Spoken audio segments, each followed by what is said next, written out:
चलिए यारो, contract costing revision part 2 पे आ रहे हैं।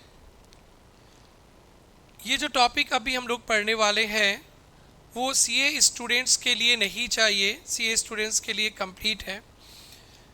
बेटा अदर देन सीए स्टूडेंट, आप CS, CMA, BCom, MCom, MBA, अब कोई भी स्टूडेंट्स हो सबके लिए चाहिए अदर देन सीए। प्रॉफिट और लॉस ऑन इनकम्प्लीट कॉन्ट्रैक्ट, याद होगा बेटा, प्रॉफिट और लॉस ऑन इनकम्प्लीट कॉन्ट्रैक्ट को हम लोग नोशनल प्रॉफिट बोलते हैं। नोशनल प्रॉफिट, आप लोग को नोशनल प्रॉफिट कैलकुलेट करना सिखाया गया था वर्क इन प्रोग्रेस में, work certified, uncertified, expenses, notional profit. ये नोशनल प्रॉफिट है, इसका कुछ पार्ट अपने कॉस्टिंग पीएल में ट्रांसफ़र करते हैं, इसलिए नोशनल प्रॉफिट सीडी करके फिर नोशनल प्रॉफिट बीडी, और इसके कुछ पार्ट कॉस्टिंग पीएल में ट्रांसफ़र करेंगे on the basis of degree of completion, and बाकी के प्रॉफिट को अपने एज इट इज़ रहने देंगे डब्ल्यूआईपी रिजर्व। सिंस ये काम अधूरी कहानी है, कंप्लीट नहीं हुआ है, पूरा का पूरा प्रॉफिट हमें पीएल में बुक नहीं करना चाहिए, इसलिए अपने नोशनल प्रॉफिट का जिस पोर्शन को पीएल में ट्रांसफ़र करेंगे वो कॉस्टिंग पीएल में, और कुछ पोर्शन को अभी नहीं दिखाना है पीएल पे, उसे डब्ल्यूआईपी रिजर्व। तो आज हमें सीखना है कि इस कॉस्टिंग पीएल वाले अमाउंट को कैसे कैलकुलेट करें। बेटा profit transfer to PL is calculated on the basis of degree of completion. काम कितना परसेंट कंप्लीट हुआ है साल के लास्ट तक, उसके बेसिस पे। तो आपको एक कंसेप्ट सीखना पड़ेगा, DOC, degree of completion. Very simple calculation, work certified by contract price. Work certified by contract price, ये डीओसी है। से वर्क सर्टिफाइड हो गया है 60,000, कॉन्ट्रैक्ट प्राइस है 1 लाख इंटू 100, तो बोलेंगे काम 60% कंप्लीट हो गया है। और वर्क सर्टिफाइड क्या होता है ये सब कुछ आपको पता है, 60%। फिर इसके बेसिस पे नोशनल प्रॉफिट का कुछ अमाउंट को कॉस्टिंग पीएल में ट्रांसफ़र करेंगे। तो देखेंगे बेटा, degree of completion less than 25%, DOC less than 25% है, तो profit transfer to PL is निल।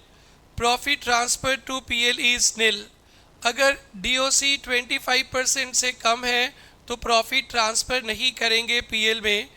बेटा डीओसी 25% से लेकर 25% एंड एवोव, लेस देन 50%, डीओसी 25% से लेकर 49.99% है, तो नोशनल प्रॉफिट का 1/3, जो नोशनल प्रॉफिट आपने अधूरी कहानी का प्रॉफिट कैलकुलेट किया था उसका 1/3 into cash receive by work certified के बेसिस पे ट्रांसफ़र करेंगे।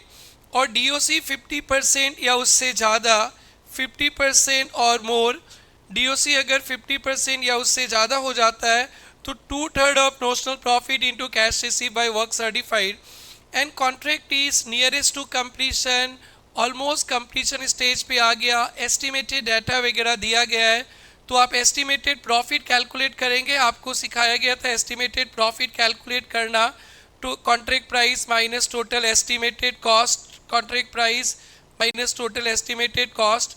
ये एस्टिमेटेड प्रॉफिट का कुछ पोर्शन कॉस्टिंग पीएल पे ट्रांसफ़र किया जाएगा, that is estimated profit into work certified by contract price into cash received by work certified, estimated profit into cash received by work certified by contract price। और आपको इस situation पे 2 बार profit calculate करना पड़ेगा, contract account बनाकर notional profit, और एक memorandum contract account prepare करके टोटल एस्टिमेटेड प्रॉफिट। और बेटा किसी भी स्टेज पे कोई लॉस दिखता है, किसी भी स्टेज पे कोई लॉस दिखता है, तो that loss is transfer to costing PL. Loss आएगा तो इमीडिएटली कॉस्टिंग पीएल पे ट्रांसफ़र कर देंगे, बट प्रॉफिट आएगा तो इंतज़ार करेंगे।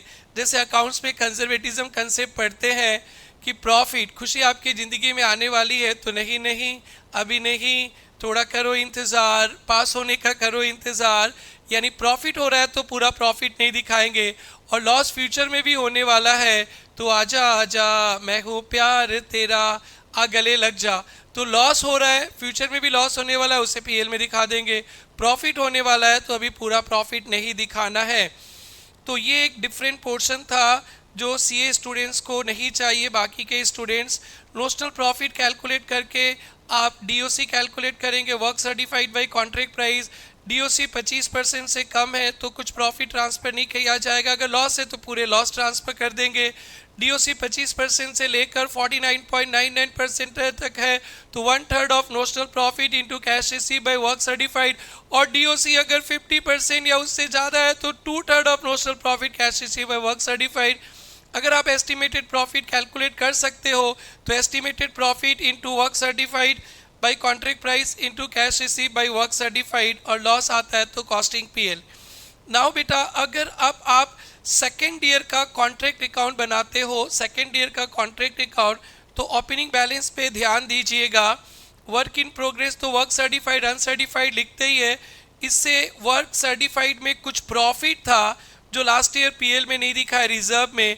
डब्ल्यूआईपी रिजर्व माइनस करते, डब्ल्यूआईपी रिजर्व माइनस करते, बाकी का सम वैसे ही है और कंप्लीट हो जाएगा तो costing PL.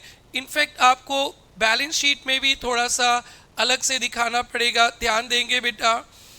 Work certified work uncertified से डब्ल्यूआईपी रिजर्व माइनस करेंगे, और पेमेंट रिसीव आप डब्ल्यूआईपी से भी माइनस कर सकते हैं, लाइब्रेरी साइड में भी दिखा सकते हैं। Outstanding prepaid expenses PL capital वगैरह तो हो ही जाएगा। And this is we are done with contract costing. अब हम लोग नेक्स्ट जो रिवीजन वीडियो आएगा that will be for joint products and by products. फिर प्रोसेस कॉस्टिंग भी सीक्वेंस पे है, स्टैंडर्ड कॉस्टिंग, मार्जिनल कॉस्टिंग, इस तरह करते करते करते करते फुल सिलेबस कॉस्टिंग का अपने अपलोड करेंगे। आप लोग हमारा प्रेरणा ट्यूटर्स का यूट्यूब चैनल को सब्सक्राइब कर लीजिए। कुछ क्वेरीज कुछ डाउट होगा तो वह नंबर दिया गया उस पर व्हाट्सएप कर सकते हैं, या यूट्यूब चैनल पे भी आप अपने क्वेश्चंस लिख सकते हैं। और भी कोई एडवाइस है जो आपको लगता है कि ऐसा करना चाहिए तो सुझाव ज़रूर से दीजिएगा। और एक बात ज़रूर से, आपको ये वीडियो कैसा लगा, इज़ इट रियली हेल्पफुल, आप ज़रूर से कमेंट लिखकर बताइएगा। अगर हेल्पफुल हुआ तो और हमें मोटिवेट करेगा अच्छे अच्छे वीडियो बनाने के लिए। एंड फुल कॉस्ट अकाउंटिंग के syllabus will be through your revision. Thank you everybody.